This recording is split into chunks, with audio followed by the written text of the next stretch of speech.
ഈ ഇസ്രായേലിൽ അവിടെ ജാടിച്ചു വിട്ട ഹമാസിന്റെ ഇൻജുവേർഡ് ആയിട്ടുള്ള പല ഹമാസിന്റെ ഭീകരവാദികൾക്ക് ഏകദേശം 2000-ഓളം പേര് ടർക്കിയിൽ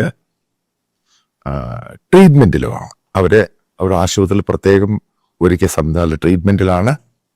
മനസ്സിലാക്കേണ്ട പ്രധാനപ്പെട്ട അടുത്ത പോയിന്റ് ഉണ്ട്. ഇവരുടെ ഫിനാൻഷ്യൽ കാര്യങ്ങൾ യൂറോപ്യൻ രാജ്യങ്ങളുമായി ബന്ധപ്പെട്ട് ഹമാസിന് സാമ്പത്തികമായിട്ടുള്ള ചെറിയൊരു ബാങ്കിങ്ങും പരിപാടിയുള്ളത് ടർക്കിയിലാണ്, ഇസ്താംബൂളിലാണ്. ഇത് പല ഇന്റർനാഷണൽ പത്രങ്ങളൊക്കെ റിപ്പോർട്ട് ചെയ്തിട്ടുണ്ട്.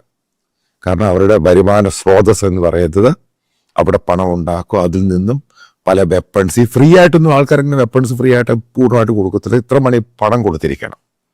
അപ്പം അതിനു വേണ്ടിയുള്ള ഓഫീസ്, ഒരു ബാങ്കിങ് ആയിട്ടാണ് അവർ പെരുമാറുക. കാരണം അതിനകത്ത് ഇന്റർനാഷണൽ ട്രാൻസാക്ഷൻ പരിപാടി അതെല്ലാം ടർക്കിഷ് ഗവൺമെന്റ് ആണ് ചെയ്തു കൊടുക്കുക. ഇനി അടുത്ത പോയിന്റ് ശ്രദ്ധിക്കുക. ട്രംപ് അധികാരത്തിൽ വന്നു.